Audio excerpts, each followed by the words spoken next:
We now have on the stage Oklahoma coach Brent Venables. Again, if you have a question, please be sure to raise your hand, and then we'll get a mic holder to you. Coach, we'll start with an opening statement. All right. Good to see everybody. I appreciate everybody being here today. And just 2023, incredibly excited about this season, about our team. I'd like to recognize our players that are here.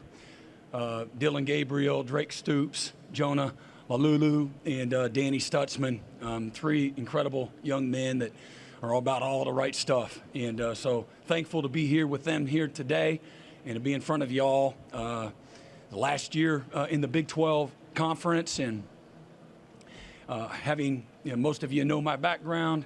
I played at Kansas State as the former Big 8 and had the good fortune to coach in the very first Big 12 game in the conference history, Kansas State versus Texas Tech. Zebby Lethridge and Byron Hanspard and the great Spike Dykes. And what an amazing time it's been, in this conference. And all of my opportunities in my life that I have here as a coach, have all come from, this conference. The Big 8, the Big 12, the coaches, the great mentors that I've had, and all the amazing players that have helped me have a career of success. So incredibly thankful, for, this conference and what it's meant. And as we all know, this is a conference that takes a backseat to nobody. Incredibly exciting, having the new 4 teams, Central Florida, Cincinnati, BYU, and Houston. Great coaches, great teams, great history and tradition that these teams will bring into this program. And I just want to say I appreciate our commissioner for his leadership. The Big 12 is in great hands under his directorship, and what he's doing for this conference. There's no doubt that the best is still yet to come for this conference. We've had tremendous turnover, like a lot of people in this day and age of college football. Like many people, there's been tremendous roster turnover. We desire a roster of stability and consistency. I think that's what lends to success and sustainability. But it's also, losing players is to me, I look at it as a great opportunity, for the new guys. And so we've got 123 players on the team 129.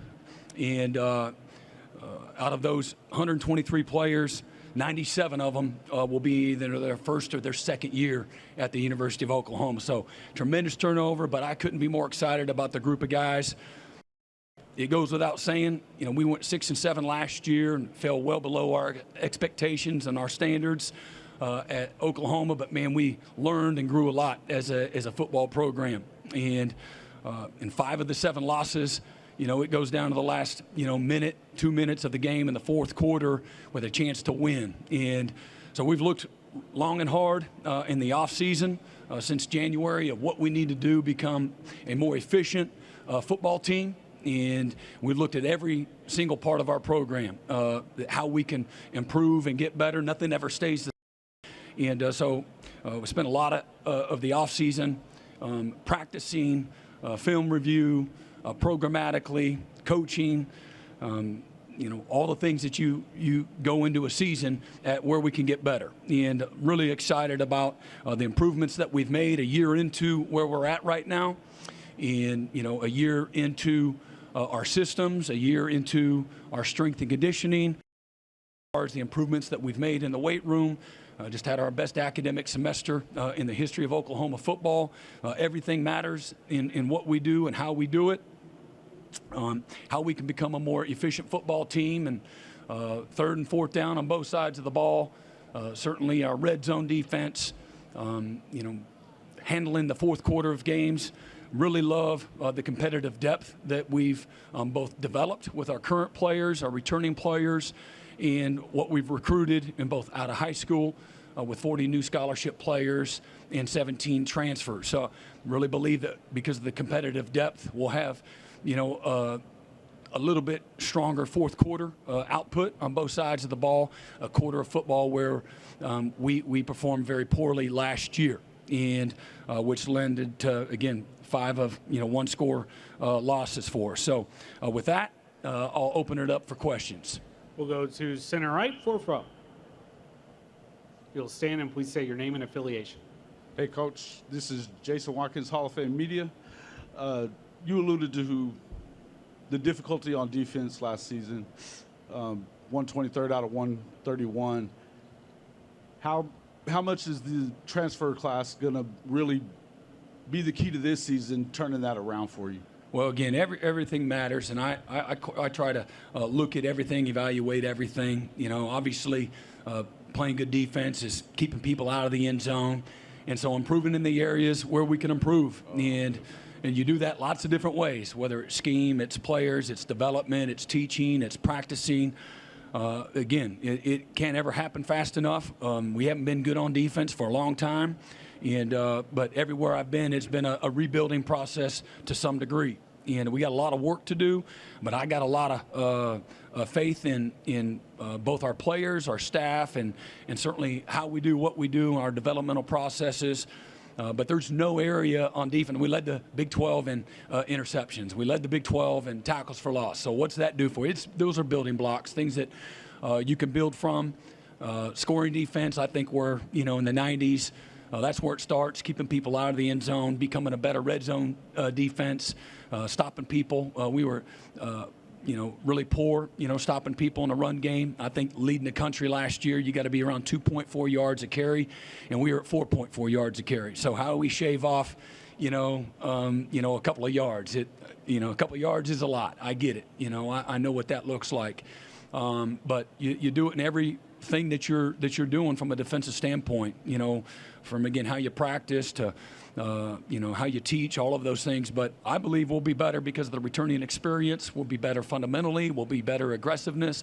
We'll be better with our timing and our precision and our physicality as a result of some returning experience. Guys like Danny Stutzman or Billy Bowman, Key Lawrence, Woody Washington, Jonah, Ethan Downs, and then the addition. And again, we've got 6 guys up front, 2 All-American linebackers, a hard-hitting safety in Reggie Pearson. I believe we'll be better up the middle of our defense. And, I look at where we were at, really at every single position.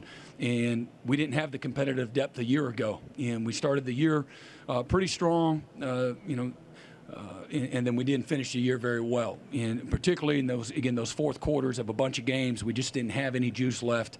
About the middle of the year on. So the competitive depth will lead to better competitive stamina.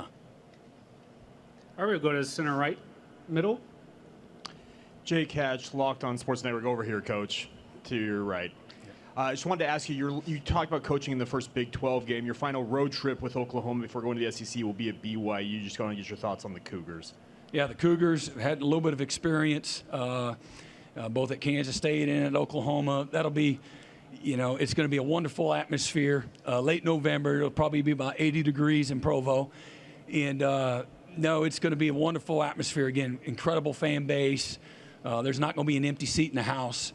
It'll be a mature football team like many of the BYU teams are. Coach and his staff have done an amazing job. It's an established program of culture and toughness, and you're going to have to go earn victory. They're not going to give you anything. So hopefully we're playing our best football.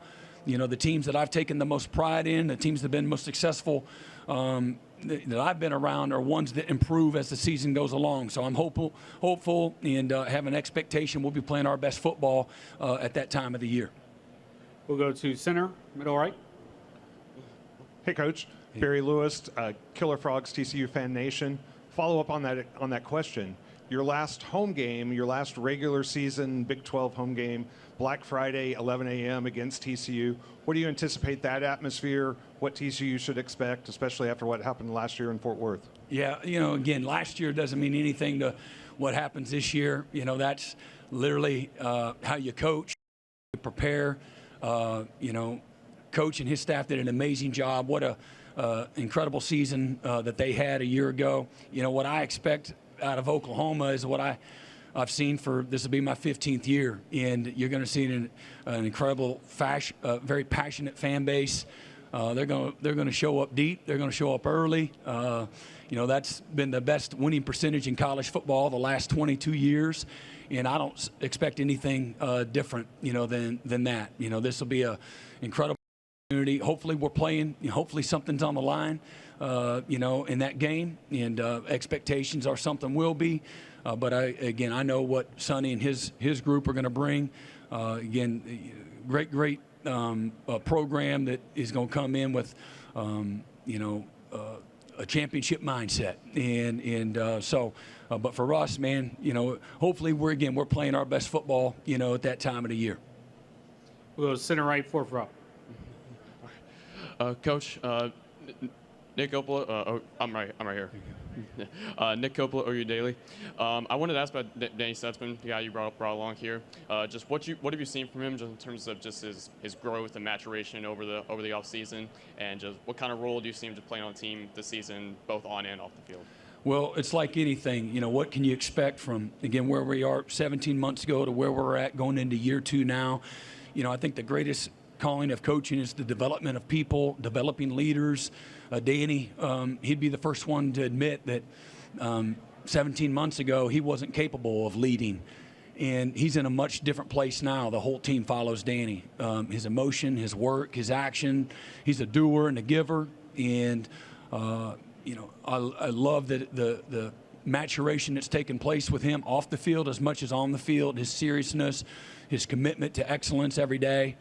He's put the team and the expectations on his back, and I love that. A year ago at this time, he couldn't run a player run practice. He couldn't run a player run walkthrough. He wasn't equipped to do that, and I think that's a reflection of a lot of guys on our team. And so we're in a different place. He certainly is, at this point in time to where he was a year ago. He's his own worst critic. He's hard on himself. That's what the best of the best are. They're never satisfied. I expect great things from Danny.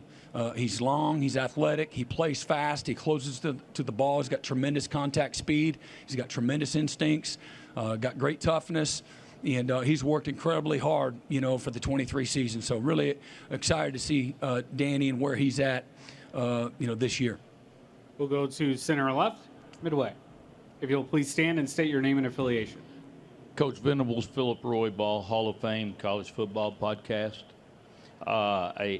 I did want to allude to the fact of the statement you've already made is developing your players, and you mentioned academics. I've thought y'all have always done a tremendous job of that.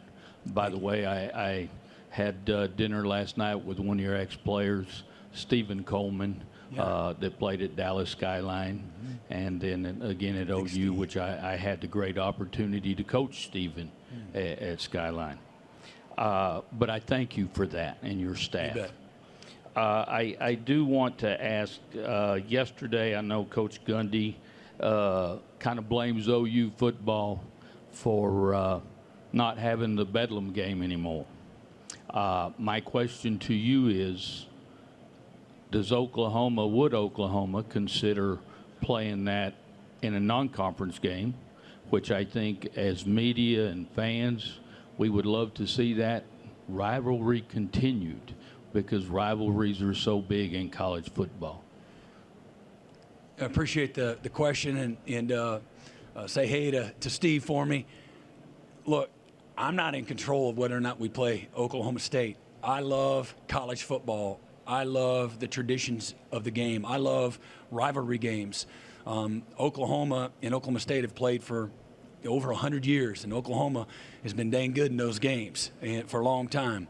And but whether or not we play them in the future, nobody's asking me what I think. If they do ask me, I'll tell them what I think. I'd love to play the game, but we're going to play the schedule that they put in front of us.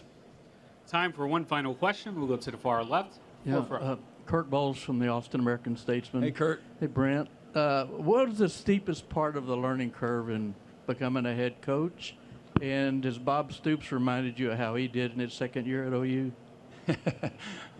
I've got good revisionist memory. I remember what that year was what it was like. But it's everything, Kurt. It really is. Looking at overall efficiency, I think is probably the biggest thing for me. Willing to listen.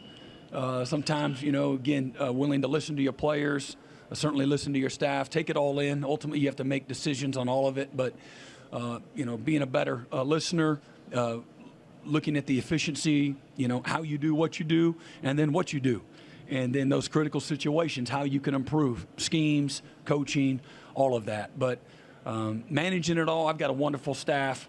I've put your heart into all of it. And if we're successful, it's because of all of us, as a staff and certainly as a program, our players.